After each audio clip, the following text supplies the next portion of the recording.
Welcome again to war of aspirants. ये class है BA second year history की और हिस्ट्री में हम करने जा रहे हैं political history of medieval India 1206 AD to 1526 AD.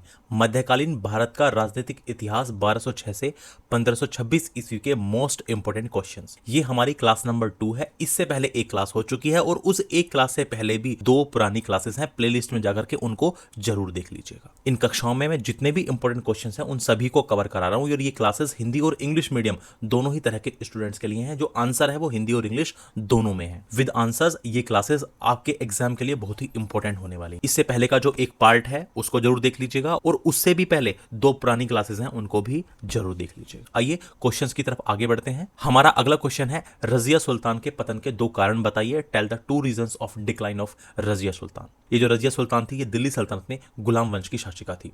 Razia Bharat की प्रथम और अंतिम मुस्लिम महिला शासक थी। 1236 ईस्वी में रजिया जनता व अमीरों के सहयोग से सुल्तान बनी। देखिए यहाँ अमीरों का मतलब रिच से नहीं है, अमीरों का मतलब होता है उच्च अधिकारियों से। रजिया सुल्तान के पतन के निम्न कारण थे। सबसे पहला कारण था दल चालीसा और अमीरों का स्वार्थ। रजिया के शासनकाल में सत्ता के लिए उन तुर्क सरदारों के बीच में संघर्ष आरंभ हुआ जिन्हें तुर्कान ए चिहलगानी अथवा दल चालीसा के नाम से जाना जाता था। आपको पता होना चाहिए रजिया सुल्तान के ही फादर इल्तुतमिश ने 40 सरदारों के एक समूह का गठन किया था जिसको हम तुर्कान ए चिहलगानी या दल चालीसा के नाम से जानते हैं। इसका गठन इल्तुतमिश ने ही किया था। अब इल्तुतमिश तो इन सरदारों के साथ बहुत आदर से पेश आता था, लेकिन उसकी मृत्यु के बाद सत्ता के नशे में चूर ये सरदार अपनी किसी कठपुतली को गद्दी पर बैठाना चाहते थे जिसे वे अपने इशारों पर नचा सके। फिर उन्हें जल्दी ही पता चल गया कि रजिया भले ही स्त्री थी लेकिन वह उनकी कठपुतली बनने को तैयार नहीं थी। इसके बाद दल चालीसा के सरदार रजिया सुल्तान की हत्या का षड्यंत्र रचने लगे। Razia was the first and last Muslim female ruler of India. In 1236 AD, Razia was made Sultan by people and amirs, and we can say governors. The following were the reasons for the decline of Razia Sultan. Number 1 is Dal Chalisa and selfishness of higher officials. During the reign of Razia, a struggle for power started between those Turkish Sardar who were known as Turkan e Chihalgani or Dal Chalisa. Iltutmish treated these chieftains or Turkan e Chihalgani Sardars with great respect. After his death, these Sardars, intoxicated with power, wanted to place one of their puppets on the throne, whom they could dance to their tunes. Then they soon realized that even though Razia was a woman, she was not ready to be their puppet. After this, the leaders of Dal Chalisa started conspiring to murder Razia. और दूसरा कारण था याकूत के साथ प्रेम संबंध। इतिहासकारों का कहना है कि याकूत खां के साथ प्रेम प्रसंग चलाना ही रजिया के पतन का कारण बन गया। देखिए जो याकूत खान था ये इल्तुतमिश के शासनकाल में एक निम्न वर्ग, एक लोअर क्लास का एक हबशी व्यक्ति था, अबीसीनियाई हबशी व्यक्ति था जिसका नाम था याकूत खान। ये याकूत खान इल्तुतमिश के घोड़ों को नहलाने धुलाने और रख रखाव करने का काम किया करता था। और जब इल्तुतमिश घोड़े पर पैर रख के बैठा करता था तो अपने हाथों पर इल्तुतमिश के पैर रखवा कर, जैसे रकाब पर पैर रखते हैं उस तरह से घोड़े पर इल्तुतमिश को बिठाया करता था। अब इल्तुतमिश तो 1236 ईस्वी में चल बसा, लेकिन याकूत खान अभी भी घोड़ों की देखभाल करता था। अब उसका काम था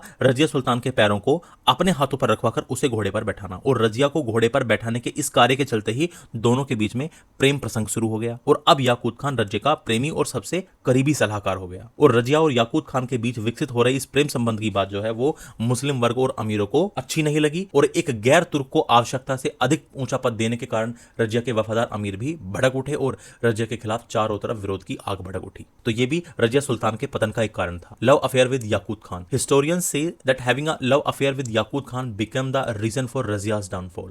Razia's loyal amirs also got angry due to giving a higher position than necessary to a non-Turk, and the fire of protest against Razia flared up all around. अगला क्वेश्चन है 40 गुट संगठन को किसने समाप्त किया? Who abolished the 40 group organization? Turkan ए चिहलगानी या दल चालीसा को 40 दासों के समूह के रूप में जाना जाता है, 40 गुलामों के एक ग्रुप के रूप में जाना जाता है। जब इल्तुतमिश दिल्ली का सुल्तान बना तो उसने अपने गुलामों में से अपने सबसे खास वफादार 40 गुलाम सरदारों का एक संगठन बनाया जिसे तुर्कान ए चिहलगानी अथवा दल चालीसा के नाम से जाना गया। और फिर बाद में जब बलबन शासक बना तो बलबन ने अपने विरोधियों की समाप्ति के लिए लोह व रक्त की नीति, इसका मतलब होता है खून का बदला खून, इस नीति को अपनाया। बलबन ने तुर्कान ए चिहलगानी यानी 40 गुट संगठन का विनाश किया तथा गद्दी पर बैठते ही इल्तुतमिश के परिवार के सभी सदस्यों को मरवा दिया। तुर्कान ए चिहलगानी और दल Chalisa is known age group of 40 slaves. When Iltutmish became the Sultan of Delhi, he formed an organization of 40 of his most loyal slave sardars, which was known as Turkan e Chihalgani or Dal Chalisa. Balban adopted the policy of iron and blood to eliminate his opponents. Balban destroyed the Turkan e Chihalgani 40 group organization and got all the members of Iltutmish family killed as soon as he ascended the throne. अगला question है मलिक काफूर कौन था? Who was Malik Kafur? ये question मैं आपको पहले भी करा चुका हूं। 1299 ईस्वी में अलाउद्दीन खिलजी गुजरात अभियान पर गया और यहीं से एक गुलाम खरीद कर लाया जिसका नाम था मलिक काफूर। यह एक किन्नर था परंतु बहादुर, साहसी और चालाक था। अलाउद्दीन ने मलिक काफूर को 1000 दिनार में खरीदा था, इसलिए मलिक काफूर को 1000 दिनारी भी कहा जाता है। अलाउद्दीन खिलजी ने मलिक काफूर को अपना सेनापति नियुक्त किया। अलाउद्दीन खिलजी के सभी अभियानों को मलिक काफूर पूरा किया करता था। अलाउद्दीन खिलजी ने अपने दक्षिण विजय अभियान के लिए यानी दक्षिण भारत को जीतने के लिए मलिक काफूर को भेजा। और ध्यान रखिएगा, कोहिनूर हीरे को दक्षिण भारत से उत्तर भारत लाने वाला मलिक काफूर ही था और दिल्ली का वह प्रथम सुल्तान जिसे कोहिनूर हीरा मिला था वो अलाउद्दीन खिलजी था। In 1299 AD, Alauddin Khilji went on Gujarat campaign, and from here he bought a slave whose name was Malik Kafur. He was an eunuch but was a brave, courageous, and clever. Alauddin had bought Malik Kafur for 1000 dinars, hence Malik Kafur is also called Hazar Dinari. Alauddin Khilji appointed Malik Kafur as his commander. Malik Kafur used to complete all the campaigns of Alauddin Khilji. Alauddin Khilji sent him for southern conquest campaign. The person who brought the Kohinoor diamond from South India to North India was Kafur, and the first Sultan of Delhi who got the Kohinoor diamond was Alauddin Khilji. अगला question है जजिया कर से आप क्या समझते हैं? What do you mean by jizya tax? ये question भी मैं आपको एक बार पहले करा चुका हूं। यह एक प्रकार का कर था, टैक्स था जो गैर मुसलमानों से वसूला जाता था। ये उनसे वसूला जाता था जो मुसलमान नहीं थे। जजिया कर सबसे पहले यहूदियों और ईसाइयों से वसूल किया गया और फिर बाद में जजिया कर को भारत में हिंदुओं पर भी लगाया गया। और ध्यान रखिएगा, भारत में जजिया कर सबसे पहले 712 ईस्वी में मोहम्मद बिन कासिम ने सिंध प्रांत में लगाया था, क्योंकि भारत में जो सबसे पहला अरब अटैक हुआ था वो 712 ईस्वी में मोहम्मद बिन कासिम ने ही किया था, सिंध प्रांत में ही किया था, वहां के शासक दाहिर सेन के विरुद्ध। और स्टार्टिंग में लूले, लंगड़े, अंधे, अपाहिजों, विधवाओं और ब्राह्मणों से जजिया कर नहीं लिया जाता था। लेकिन जब दिल्ली सल्तनत में गुलाम वंश और खिलजी वंश के बाद तुगलक वंश आया और तुगलक वंश में मोहम्मद बिन तुगलक के बाद जब फिरोज शाह तुगलक शासक बना तो इस फिरोज शाह तुगलक ने ब्राह्मणों पर भी जजिया कर लगा दिया। इस प्रकार फिरोज शाह तुगलक ब्राह्मणों पर जजिया कर लगाने वाला पहला सुल्तान बना। This was a type of tax which was collected from non Muslims. Jizya tax was first collected from Jews and Christians. Later Muslims also imposed jizya tax on Hindus in India. Jizya tax in India was first imposed in Sindh province by Muhammad bin Qasim in 712 AD. Initially, jizya was not collected from the lame, blind, handicapped, widows and Brahmins, but Firoz Shah Tughlaq also imposed jizya tax on Brahmins. Thus, Firoz Shah Tughlaq became the first sultan to impose jizya tax on Brahmins. इसके अलावा जजिया कर के बारे में और जानते हैं।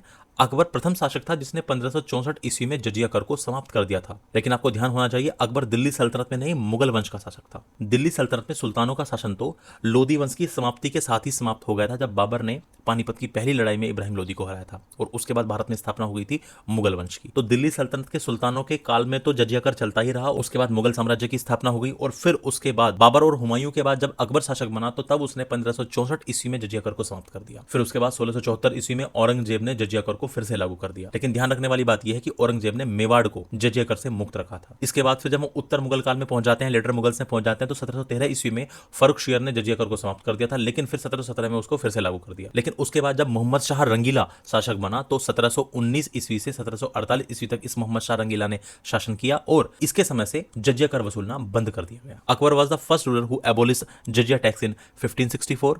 In 1674 AD, Aurangzeb reimposed jizya tax, but Aurangzeb had kept Mewar free from jizya.